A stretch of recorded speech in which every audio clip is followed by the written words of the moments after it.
OnePlusൻ്റെ OnePlus Nord CE 5G എന്നൊരു smart phone ഇപ്പോൾ ഇന്ത്യയിൽ ലോഞ്ച് ചെയ്തിട്ടുണ്ട്. ഈ ഒരു ഫോൺ OnePlusൻ്റെ സിമിലിയർ ലുക്കിലും അതിൻ്റെ ഒരു മോഡലിൽ തന്നെയാണ് ഇറക്കിയിട്ടുള്ളത്.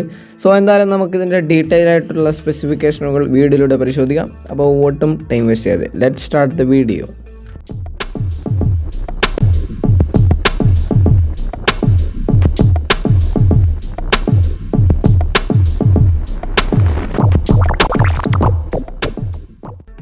അപ്പോൾ ആദ്യം ഈ ഒരു ഫോണിൻ്റെ OnePlus Nord CE 5G എന്നൊരു സ്മാർട്ട് ഫോണിൻ്റെ ബിൽഡ് ആൻഡ് ഡിസൈൻ ഭാഗം നോക്കുകയാണെങ്കിൽ ഏകദേശം OnePlus Nordൻ്റെ അതേ ഒരു ഡിസൈനിൽ തന്നെയാണ് ഇറക്കിയിട്ടുള്ളത്. ആ ഒരു ബ്ലൂ കളറും ക്യാമറ മൊഡ്യൂളും മറ്റു എല്ലാ കാര്യങ്ങളും അതേ മോഡൽ തന്നെയാണ്. ബാക്കി ബിൽഡ് ക്വാളിറ്റിയൊക്കെ നോക്കുകയാണെങ്കിൽ ഗ്ലാസ് ഫ്രണ്ടും അതിൻ്റെ പ്ലാസ്റ്റിക് ബാക്കും പ്ലാസ്റ്റിക് ഫ്രെയിമൊക്കെയാണ് വരുന്നത്. 7.9 mm തിക്നെസ്സോടുകൂടി 170 ഗ്രാം വെയ്റ്റാണ് ഇതിന് വരുന്നത്. അപ്പോൾ build and design build quality നോക്കുകയാണെങ്കിൽ ഒരു തരക്കേടില്ലാത്തൊരു ബിൽഡ് ക്വാളിറ്റി തന്നെയാണ് ഇതിന് കൊടുത്തിട്ടുള്ളത്. ഇതിൻ്റെ ബോഡി പ്ലാസ്റ്റിക് ആണ് വരുന്നത്. ഇനി ഇതിൻ്റെ ഡിസൈൻ നോക്കുകയാണെങ്കിൽ ആ ഒരു സെയിം ഡിസൈനാണ് OnePlus Nordൽ കണ്ട സെയിം ബ്ലൂവും മറ്റു കളറുകളൊക്കെയാണ് വരുന്നത്. അപ്പോൾ ബിൽഡ് ആൻഡ് ഡിസൈനിൽ ഇത്രയൊക്കെയാണ് ഇതിൻ്റെ സ്പെസിഫിക്കേഷനുകൾ വരുന്നത്. ഇനി ഇതിൻ്റെ ഡിസ്പ്ലേയുടെ സൈഡിലേക്ക് നോക്കുകയാണെങ്കിൽ 6.43 ഇഞ്ചിൻ്റെ ഫ്ലൂയിഡ് അമോൾഡ് ഡിസ്പ്ലേ ആണ് കൊടുത്തിട്ടുള്ളത്.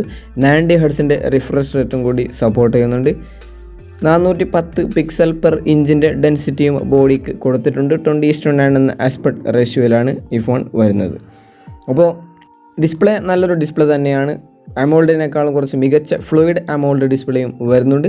അതുപോലെ തന്നെ 90 ഹെർട്സിൻ്റെ റിഫ്രഷ് റേറ്റും ഇതിന് കൊടുത്തിട്ടുണ്ട്. അപ്പോൾ ഡിസ്പ്ലേയുടെ ഭാഗത്തിൽ യാതൊരുവിധ പ്രശ്നവും ഇതിൽ ഇല്ല. വളരെ മികച്ചൊരു ഡിസ്പ്ലേ തന്നെയാണ് കൊടുത്തിട്ടുള്ളത്.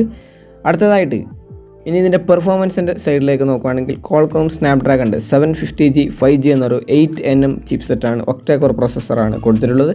Adreno 619 ആണ് ഇതിൻ്റെ GPU വരുന്നത്. ആൻഡ്രോയിഡ് 11ൽ അധിഷ്ഠിതമായി ഓക്സിജൻ OS എന്ന 11 UI ആണ് ഇതിൽ കൊടുത്തിട്ടുള്ളത്. അത് സ്വന്തം OnePlusൻ്റെ സ്വന്തം UI തന്നെയാണ്. അപ്പോൾ പെർഫോമൻസിൻ്റെ സൈഡിലേക്ക് നോക്കുകയാണെങ്കിൽ ഒരു മികച്ച ഒരു പവർഫുൾ പ്രൊസസ്സർ തന്നെയാണ് ഇതിൽ കൊടുത്തിട്ടുള്ളത്. ഇത് പ്രൈസ് വൈസ് നോക്കുകയാണെങ്കിൽ നിങ്ങൾക്ക് തന്നെ ഇത് വിലയിരുത്താമാണ്. ബട്ട് ഈ ഒരു പ്രൊസസ്സർ വളരെ മികച്ച ഒരു പ്രൊസസ്സർ തന്നെയാണ്.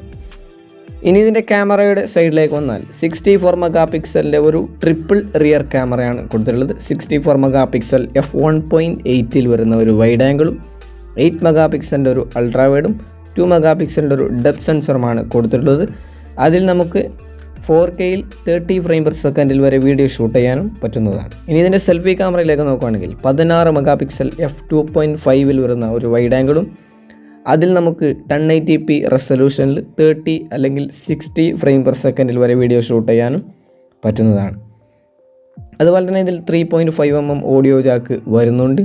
അപ്പോൾ ഇത്രയൊക്കെയാണ് ഈ ക്യാമറ ഭാഗത്തുള്ള സ്പെസിഫിക്കേഷനുകൾ. ക്യാമറ സാധാരണ നമുക്ക് കാണാറുള്ളത് പോലെ തന്നെയുള്ള ഒരു ക്യാമറയാണ്. വലിയൊരു അഡ്വാൻറ്റേജ് ഒന്നും ഇതിൽ കാണാറില്ല. നമ്മൾ സിമിലറായി കണ്ടിട്ടുള്ള അതൊരു സ്പെസിഫിക്കേഷൻ തന്നെയാണ് കൊടുത്തിട്ടുള്ളത്. ഇനി ഇതിൻ്റെ ബാറ്ററിയുടെ സൈഡിലേക്ക് വന്നാൽ 4500 mAhൻ്റെ ഒരു ബാറ്ററിയാണ് കൊടുത്തിട്ടുള്ളത്.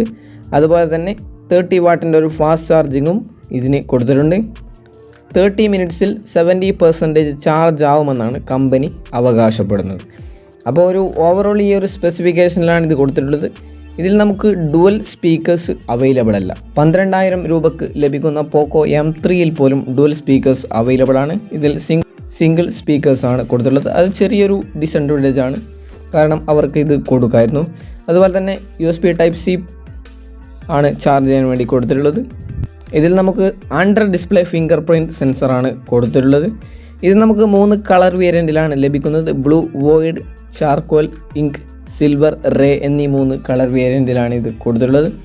അതുപോലെ തന്നെ ഇത് നമുക്ക് 3 സ്റ്റോറേജ് വേരിയൻറ്റിൽ ലഭിക്കുന്നുണ്ട്.